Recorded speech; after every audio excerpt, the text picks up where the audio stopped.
Okay, but let's just dive into this. I think we found kind of a format for this, and I don't know about you, Ash, but I'm getting slightly, maybe it's the end of the week thing that's making me a bit tired.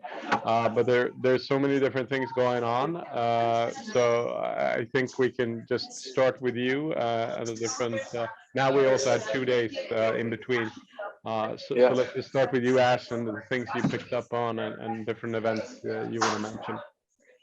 Yeah, first of all, I think I'd like to start, so that in the last session we had, I spoke about that I just attended a climate finance session, and it's not really something that I know that much about, and I was always quite skeptical to, like, is this just businesses trying to be like, oh, we give money to this is a great thing, why not just make them changes themselves? And I mentioned that in that session, the audience was about 60-70% from the African continent.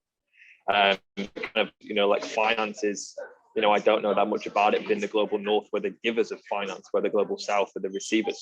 And then I think it was the afternoon after the event, or maybe the day after, I attended an event that went through the 3 stages of the national governance, the funding, and the on-the-ground implementation of where this climate finance actually goes. So the project called the 100, which is the African Forest Restoration 100. So they're basically restoring 100 million hectares of forest across Africa. And this is where the finance was going. And, that they had people they had the head of the African bank was there and was talking about the importance of getting this funding. And it was just really interesting to see the end use of these products and how grateful everybody across this line was for this private funding. So some of the points there that I thought were really interesting. They were talking about the Congo Basin, and that there are certain tipping points. And if you were to lose the forest in the Congo Basin, then there would be basically no rain to go around for the surrounding countries, because the rainforests make rain go around. So it's like, once you start hitting these tipping points of deforestation, where you end up with the savannahization, which is where it basically becomes a positive feedback loop, and you chop down too many trees, so it just becomes a grassland.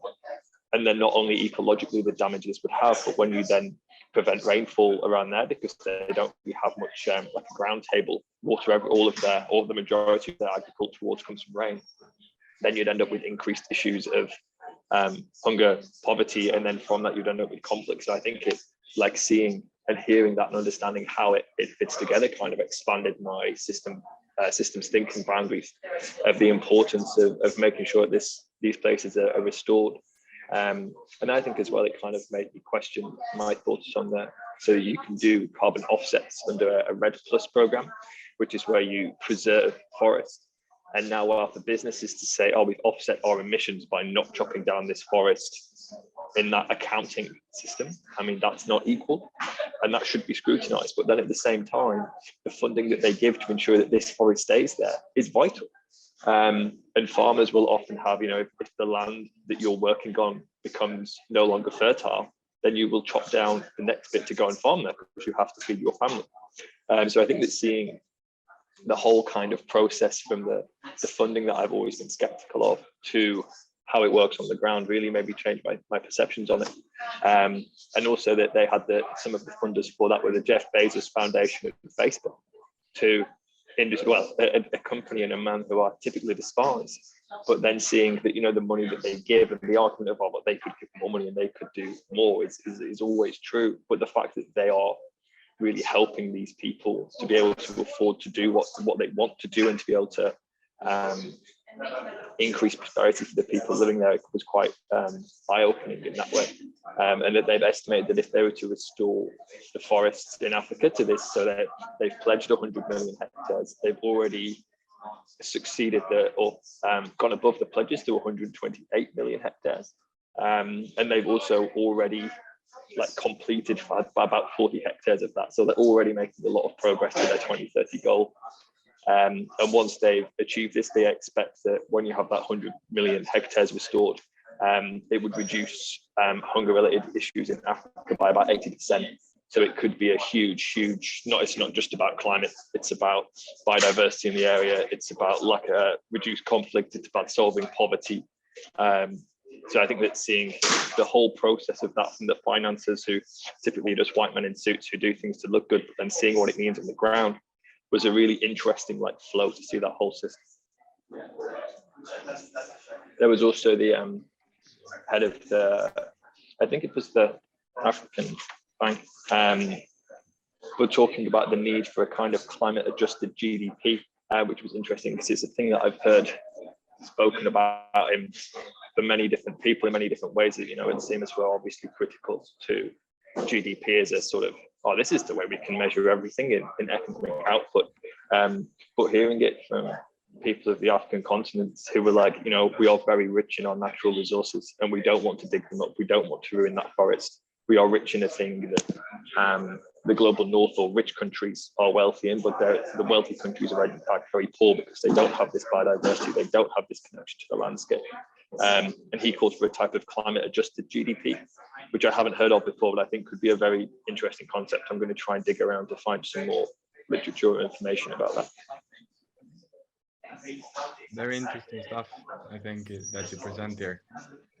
Thank you. Do you have any questions? I've basically got like 5 bullet points, so I'll go through each of them, and then if you have any questions about that, like first section.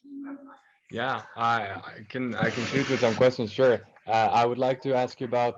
You said that there were countries that were saying that our commitment is to not chop down the forest, and we're going to count that towards our global emissions. And I think that's a very strange way to calculate. And what were the reactions to that from the other leaders? Oh no, so that's not nations doing that, so that's companies. So as a business, you can purchase carbon offsets, which is a system where it's like, we're going to preserve this area of forest, and that's the offset. So we're not all offsets that businesses, so you can buy as a business or an individual. They don't always mean that carbon will be removed from the atmosphere. They can also mean that carbon that's already stored won't be emitted. Oh, okay. So it's like an avoided emission, which is a hole in the carbon market, in my opinion. But because it's not, I mean, those two things aren't equal. But the funding that money, like what that money pays for, is still a very good thing. So I guess you can't be the end product of the project is great, but the carbon accounting needs to be scrutinized more heavily, in my opinion. Mm-hmm. Yeah, I agree with you, and yeah, I just didn't know how that worked, but thank you for clarifying. No worries. There's also an issue, so it's within the Paris Agreement. It's called Article 6, which is basically looking at where this carbon goes. With me, so say I'm IKEA or Volvo, and I've purchased a carbon offset that originated in Madagascar. Then I've taken that unit of carbon that's stored in their forest, and I've brought it to Sweden, where my company headquarters is. But now, so many of the countries in the global south where these offsetting projects happen, their carbon budget has kind of all just disappeared to the global north. So now they're trying to work out an equitable mechanism that would allow these nations to develop, and they're going to increase emissions because people deserve to have fridges and eat a decent amount of food and have these things, but then all of their carbon budget's already kind of been extracted. So some people have argued that it's a kind of new form of colonialism, that we're no longer taking their natural resources, but we're taking their carbon in an accounting system, if that makes sense. But there's more talks on that, I think Thursday. Well, that's today. It's today for articles. I've lost track of days. I don't know what's going on. But yeah, they're sort of looking more into that, and that's one of the biggest sticking points of the Paris Agreement at the moment, with all the different interests trying to get the best slice of the pie for themselves. Did you have a follow-up as well? I'm also thinking, but I have no clue, but it would be interesting to see statistics on the regular traditional aid programs that have been funded by national budgets over the years. and see if aid budgets are also decreasing in the same way you're increasing these kind of climate-related aid or finance programs. I'm suspicious that it might be like that, especially for certain countries. But then in other countries, it might be that you actually are adding funds for climate-related projects. But that's an open question that I think none of us can really answer. Yeah, I know that the UK this year announced that they were cutting the aid budget. I've forgotten what the percentages were, and the government said, "Oh, well, it's because of COVID that we can note because that COVID has obviously taken a huge budget that wasn't foreseen a few years ago." And they've sort of made the argument that we would never possibly afford to keep paying nations this aid. I mean, we have plenty of billionaires who are dodging tax and tax loopholes. Like if they were to really try, or not even really try, just open their eyes and have a bit of self-discipline and integrity, then they would find that money, but they don't. And I think as well that now when you look at the wealth of individuals and companies, that it's kind of far surpassing the agility that an adaptation that governments have, because governments are very slow moving. Everything is much more bureaucratic, whereas as a business, you can just decide, I'm going to give X billion to this. And I saw that, so Jeff Bezos donated, I think it was $2.5 billion to this foundation for reforesting and restoring lands in Africa. So I can't imagine a nation just being like, oh, here, take this 2 billion, because there's so many more process it goes to. And I think that kind of segues a little bit into my next bit that I was going to talk about.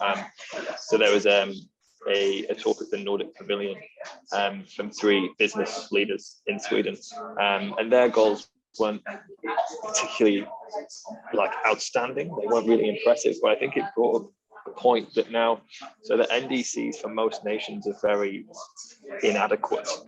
That they're sort of, oh, we'll be net zero by 2050, or we'll try and be net zero by then. But then the businesses at the moment are often setting better targets. So, the businesses that are operating within the nations are setting more ambitious targets than the nations themselves. And it kind of made me think about the market, that marketization is all about, this sort of survival of the fittest, this race to the top to be the best company. But instead, the governments are setting regulations. So it's sort of like, oh, well, we'll keep accepting the slowest. Oh, you can't decarbonize, that's fine, because we'll just make it for 2050. Whereas instead, if they actually had the bravery and the confidence to just sort of say, no, if you're still polluting by this amount by 2025, you're out. You're either going to get a significantly higher, we're going to implement carbon tax, which is going to make your business economically unviable, or you're going to adapt. And I think it's sort of a gently approach that's coming from government, because they don't want to upset anyone or potentially risk growth, which is meaning that the business and the private sector is kind of surpassing that minimum requirement that the government's putting in. I think that's quite interesting, of like, whose role is it now for climate leadership? So I think we're seeing so much leadership from the youth. I attended an Inuit talk this morning, which was amazing, which I'll hopefully get to at the end. But like, whose role is it to be the leaders to really set the top bar of climate? And I think that we can see it's not politicians. The leaders aren't leading. Everyone else seems to be. Yeah, and I think also, it's interesting with like a business like IKEA, for example. If you're manufacturing furniture out of wood and plastics and other things, it's really easy to kind of frame that as using more wood in products and trees capturing carbon and all that. So then that might be simpler. But also, if you're like a Volvo or a car company, you have diesel or petrol cars, and you're switching to electric cars, but then the actual carbon footprint, or the actual carbon total, the carbon you emit in the whole process, is not always like looked into or investigated. So that would also be an open question to be really. It would be really interesting to see that kind of detailed research on a specific electric car, and all the minerals you have to use in the process of making it. And how much does that actually emit compared to, for example, like they've done before, in keeping your old petrol car and buying a new electric car, for example, or the IKEA furniture, buying a second-hand semi-plastic furniture instead of buying a new IKEA furniture. So and there's other businesses that are smaller and bigger maybe than these. But So that's also an interesting discussion. Yeah, I know. So the EU has brought in a law that by I think it's 2029, every company has to have a greenhouse gas protocol assessment of the products that they're selling to get an understanding of, like what is a high emitting product and what isn't. I think that law coming in is really good, and by then as well I also work with a company doing greenhouse gas calculations for businesses, and by doing that, it's quite expensive at the moment to pay for a consultant and an individual to go through that. But now they're making AI tools where you can just basically give your receipts. So when you do your accounting for your tax return, and it has all of the information on all the receipts and how much you've paid and what product you bought, you can just take that exact information, put it into a data set, and then the AI system already has all the data on how much the emissions of each of those items are. So as well as the price, you could also have the CO2 attached to that. So I would hope that by then, maybe in the next 5 years, that technology could increase exponentially, maybe. And that would allow all companies, big and small, to work out their footprint. Because I've also had companies come to me in one of my other roles who are really keen to work out their climate footprint and see where they can reduce and where, where are the things that they should really target to bring down their emissions. But the price of doing the greenhouse gas assessment is so high that so many smaller, medium-sized businesses, they can't really afford to do it. Well, I guess it's hard to make the business case for it. That once it's done, it's a great bit of information. But that first year of getting the information is often economically too great a cost for smaller companies. Yeah. Okay. Do you have other events also or points on your list? Yeah. So I'll go. So I went to the Green Zone yesterday, and I tweeted quite a bit about it, but it was so incredibly disappointing. So firstly, the way that it's been run, so so if you've got a blue pass like this, then you can go in at any time. But anyone else, you needed to get tickets, so you could only get tickets for 3 days, or book for individual events. And the week before COP, or maybe 2 weeks before COP, all of these tickets were sold out, so no one could go in.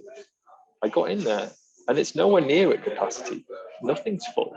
There's lots more space for people to be there, and in the blue zone, it's pretty busy. There's a lot of people around. And in there was just not the amount of people that there could have been. So that's quite disappointing. But then also in there, the businesses. Some more. No. Sorry, Ash, but could I break in there? Because of course. I'm not a veteran in this kind of. I don't really know how this is set up with all these different zones. So can you explain that a little bit? Yeah, of course. Sorry, I've been here for a few days and now I'm getting on the lingo. But yeah, so there's the blue zone is the bit where you need one of these delegate passes to get to. And so there's a big bit in here where there are lots of different nations have a pavilion, they call it, which is like a stand where they do talks with all kinds of different people. So it's mostly, it's all nations or NGOs. So I sat in on a talk with WWF this morning. There's an Indigenous people stand, and a few things. So I think the IPCC have a stand here, the World Health Organization, but it's mostly nations. And then the green zone is a section that normally anyone can go to. But this year, because of COVID, they've had to have capacity restrictions, and that's why they've done this ticket selling thing to try and make sure there's not too many people come. But in doing so, they've had it so that no, so I guess that people would think, oh, I'll book a ticket and maybe I'll go, and then haven't turned up on the day, and now there's just no one's there. It's all empty, which I think is quite disappointing. And I was expecting to see a lot of activism there. So normally, if you can't get a stand in the blue zone, which I guess is quite difficult, then you can get a stand in the green zone. And there just wasn't that much there. So a lot of it was companies. One example, so there's a company, GSK, who I learned make pharmaceuticals and those kind of products. And they had a stand, and then they had lots of cardboard boxes saying that we've made enough recycled toothpaste to go all the way to the moon and back, which I don't know if that's good or not. I don't know what the message is. A weird thing to brag about. Yeah, but they're recyclable. And then on this box, it said all of our products will be recycle ready by 2025 and fully recyclable by 2030. And I was taking a picture and I spoke to the guy and said, excuse me, what's the difference between recycle ready and recyclable? Because I could understand, so particularly in the UK, different regions have like different capacity for recycling. So in some places you can only recycle a certain type of plastic instead of the other one, or like a certain type of glass or whatever. But I asked him, he was like, oh, that's a good question, actually. I'm not sure. I'll ask this other person. And then she also didn't know and couldn't answer my question. They told me all about like different things that they were doing. And then they were, I mean, I think that with medicines, there is, you know, an additional kind of complexity. You know, we're not just talking about packaging biscuits or whatever. And they were talking about the need to make sure that they've tested all of these chemicals that all like potential new materials that could be used for packaging if they're sustainable or green or whatever you want to call them. And then I brought up, but you know, the plastics haven't been tested. That only now we find, oh, I mean, it's been known about for years of like forever chemicals that have ended up in our waterways, and now the amount of plastic that all of us have in our body, like it's had issues on mental health, it has issues for male fertility, like it's an incredibly complex problem, and like that hasn't been tested, and where it was tested or found out, it was covered up. And I don't know if you've seen, there's a movie called Dark Waters, which is about that, which I'd really advise watching. It's really interesting. In the US, where a chemical plant opened, and then this farmer said, my cows are all getting sick, they're all dying, it must be from this chemical plant. And he basically got told to shut up and stop causing a ruckus, and it took 20 years to get that case to court and to get them to win. And now that area has loads of cancer. Everyone there is dying young because of various cancer and brain disorders. And so I brought up to these people that, you know, I mean, obviously, you know, that you have to get to know what this material would be, but it's not like we're going up a baseline of zero, that what we're already using is having awful effects for so many people, for the environment, for all these things. But so to say, oh, well, this type of like cellulose product packaging or whatever has this negative side about it. Well, yeah, of course it does, but we already know that what we're doing is awful, but they didn't seem to be aware of it, which I think that the lack of knowledge of the people on the stand showed that they hadn't put the stand there for anyone to be critical. They were just like, look at the good things we're doing, the same as Sky. So Sky, the company that owns huge amounts of media by Rupert Murdoch, they had pledges, so you could go and they had these little discs that said, I pledge to go for a walk in nature. I pledge to read and watch documentaries about the natural world. And I'm like, what is Sky doing? You have billions behind you. You put into investing in different things, all these things. And you're like, oh, but they did also. So they had, this was another nice bit of greenwashing, different types of seeds that you could take home with you to grow plants. And they had like tomatoes were on there and wildflowers and salads. And I was like, that's all nice, but it's November. Do you have anything that I can grow now? And they're like, oh, we didn't really think about that. That's a good point. I'm like, but why are you giving me these? I mean, maybe if I was going back to like Kenya, I'd be happy to take some seeds for them. But I was like, I'm going back to Sweden, so there's no point. Yeah, and I think that's very interesting. What you also that the green zone that you were talking about, that where it's usually a lot of activism, and I know there has been a lot of problems where people are feeling disconnected and from this event because of this new restrictions on the green zone. And what you also were talking about there, for you glossed over it, but the greenwashing that is being done in industry a lot, I feel like.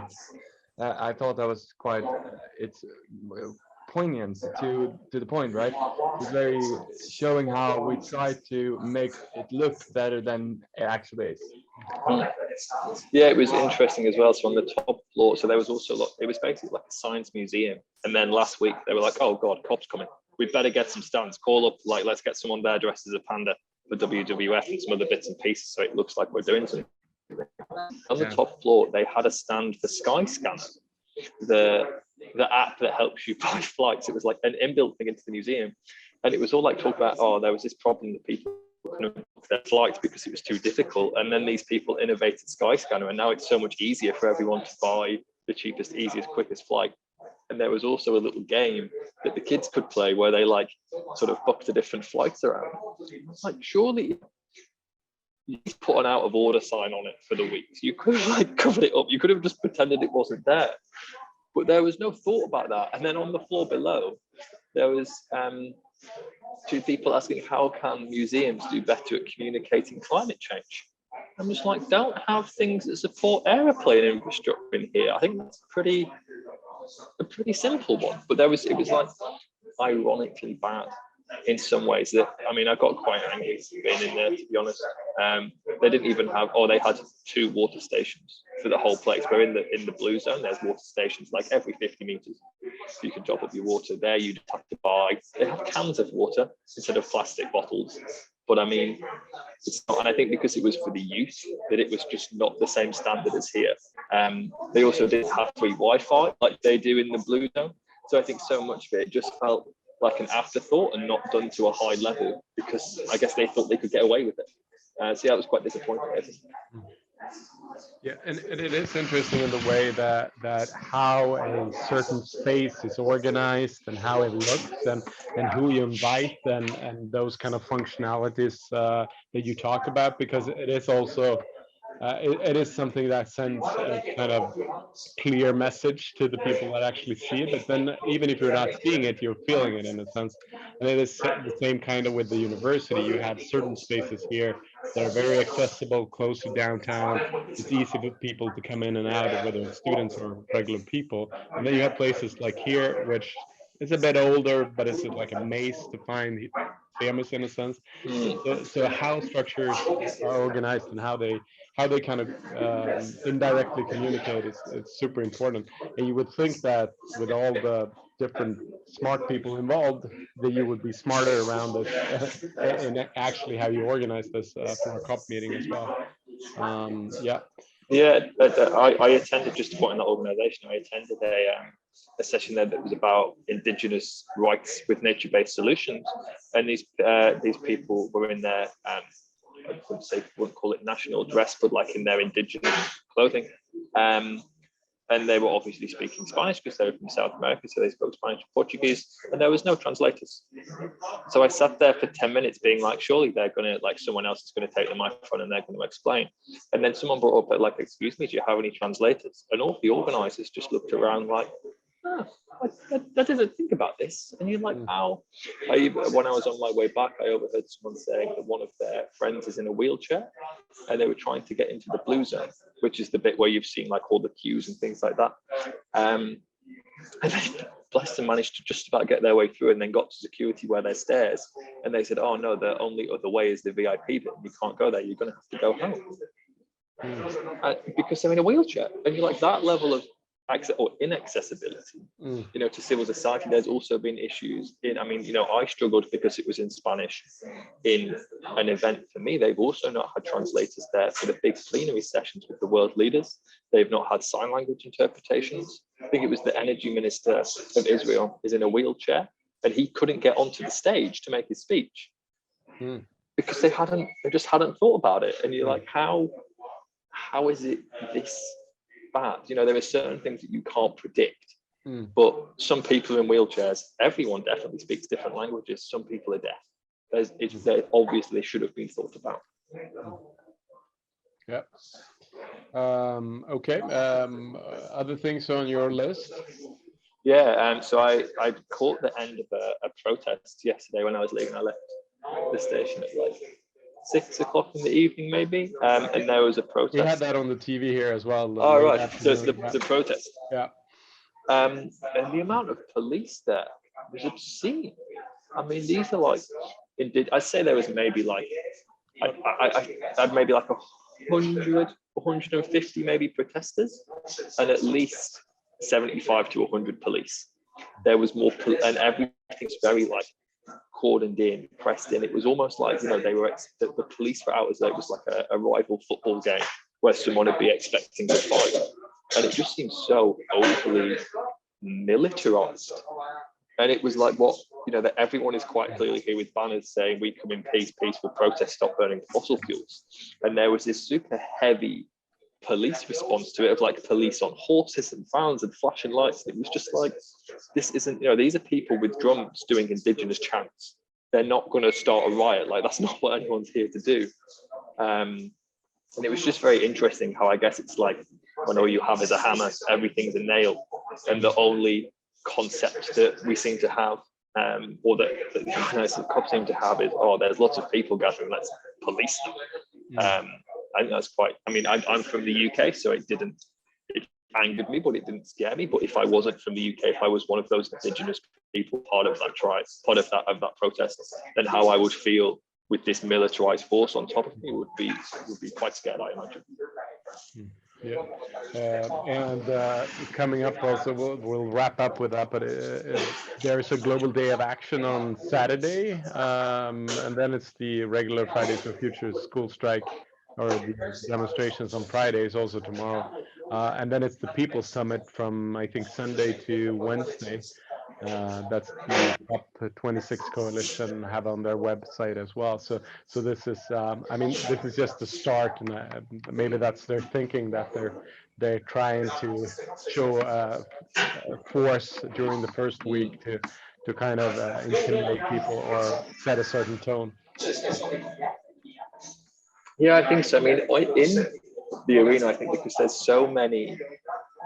such like a strict security check to get in here, that once you're in, you don't really see many police in the blue zone. So you see like not security, but more stewards that just help you get from A to B. And then there's like the UN security force. But again, it doesn't at all feel militarized in here. It's like everyone's here to help you. But then as soon as you get out onto the street, there's a huge police presence. And I think that by securing the blue zone so much and making such an us and them, because when I got to the green zone, there was still a security check like at an airport maybe, but there was no police, there was no like feeling of militarization. Whereas as soon as you get into the blue zone with the VIPs and this like political system, it becomes so like sterile. Which I think it maybe segues me onto a good last point. So this morning I attended an event from WWF Canada about Inuit resilience to climate change. And there towards the end, so when I was like, what can we do to try and get your voice heard more? And one of the responses there was like, everything about this UN system, so like applying for badges, the way that we do meetings in this formalized way, the security check, but like our people are not used to this. This is such, I mean, you know, for me who's grown up in England, this is like a bit stressful and weird. But if I would have come from an Inuit community, one guy was saying that there's 200 people live in the town he's from. Like if you've come from a place of 200 people and you've been a hunter-gatherer your whole life, to come here and go through this, with this militarization, with this security check, with all these things, you're not going to feel comfortable to express your point of view. And that was the thing that I really thought about, that, you know, how could we change these systems to like not just incorporate, but to follow the lead of how would indigenous groups run these meetings? How would they do this? Because I mean, you know, the problem was caused by the people who are making the systems that are like this. So to really try and adapt the whole concept of how we run these meetings to make it run based on the structures of indigenous groups, I think would make a huge difference.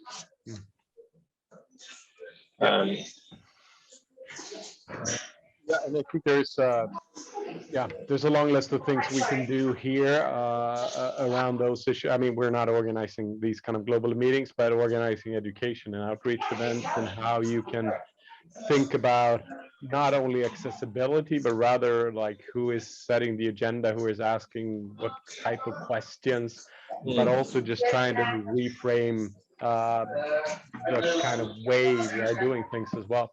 So I think that's super important. And I think also when we think about the COP meeting and the gathering of people, I mean, there's been so many live streams. I guess this is like a world record of live streams and videos. So I think we have like a rather heavy task when you come back as well, not only you and me and people that take part of it, but trying to sort out what are the really good events and videos that we can kind of get into the discussions in our courses, also build on for outreach events, but also all the people you have met and people I've just seen on screen, or people on Twitter, that we can also connect with and to bring in different perspectives and different kind of viewpoints into what we're doing as well. Because everybody's needed, and I think there's so many stereotypical ways of framing these issues and talking about them. So yeah. Did you also see anything or read anything about or watch it, the global carbon budget update that was this morning as well, or before lunch? No, I haven't seen that. Yeah. So we listened to it, or parts of it, and I saw some of the Twitter summaries around that as well. But it's, I mean, the basic story is emissions are rising again as they did before the pandemic. No surprise there. It was also that land use, the emissions from land use, and I think that's around 10%. So it's not the biggest part, but that has been kind of standing still, the emissions from land use. But then also maybe the land use emissions were really high to start with. So if they're standing Mm. still, that doesn't really help. That of course connects back to the net zero discussion as well. But yeah, so everything being done when it comes to policies or business initiatives or all of those things, electric cars, reforestation, and it all adds up in the basic numbers of that. Emissions are still growing, economies are growing, and that's kind of what is happening. But there's more details, and there's great people on Twitter as well that summarize this much better than I've done. But it's the timing is good, and that these numbers are out there, and I think that also can be something to build on and in the coming days and discussions as well. But well, we should wrap up, Ash, with because now we meet again on Monday. So it's a Thursday afternoon, Friday, Saturday, Sunday, and Monday morning. What is on your agenda? And maybe you get some time off as well, I hope. Oh, I don't know. There's events also going on Saturday, so I'm Yeah. just gonna, I mean, play around. So there's uh, Regions Beyond Coal event this afternoon. So I think that's going to be about climate justice, and particularly for workers who are working within the coal industry, who are, I mean, it's sort of like the industry's the problem, but not necessarily the individual worker. That you're not angry when you go and fill up your car with petrol at the local petrol station, at the guy behind the counter, like he's not in charge of this. So I think that would be quite interesting to hear those different perspectives. There's also a Net Zero Now event on all day today. In one of the, it's in a brewery, so I'll definitely go to that. That's on till late in the evening, which is just sort of like, I think it's quite an informal. There's some speakers, and then there's like a mingle going on tomorrow at the British Pavilion. It's the Youth Public Engagement Day all day, so I think that'll have some really interesting kind of sessions going on about what's going on with youth involvement. So I feel like there's quite a heavy presence of youth here this week. In all the delegations really. And then we've got more talks on Saturday. So lots of learning, lots of networking, and having a good time really. Like, they're long days, but it's energizing stuff. So I leave the day, even though I've walked like 15k and got up at 6:30 in the morning, I still feel energized, because it's an energizing atmosphere to be in, which is nice. Yeah, that's really good. And tomorrow, Kevin Anderson tweeted that he will be part of a session with others. So it's called "We Have Agreed, Will You? Citizens' Recommendations for Fair and Effective Action on Climate Change." And that was, yeah, it was a collaborative event, something. But that's at, I think, 11:30 your time. But Okay. that's also on the CEMUS webpage as well. Do you have a location for that as well? I only see the online registration on it, but there's some kind of Scottish coalition something. But if you go into Kevin's Twitter, I also retweeted it. I retweeted it on Sam's Twitter as well. Excellent, I'll find it. So that's on there as well. Okay, but that is in Swedish. This is trevlig helg. Have a nice weekend. It's early here as well. Yeah, it's the Allhelgona weekend, so we have a half a day tomorrow. Take care and have fun, and we'll see you again on Monday at the same time. Excellent. Thank you. Yeah. Have a good weekend. Bye. Bye. You too. Bye.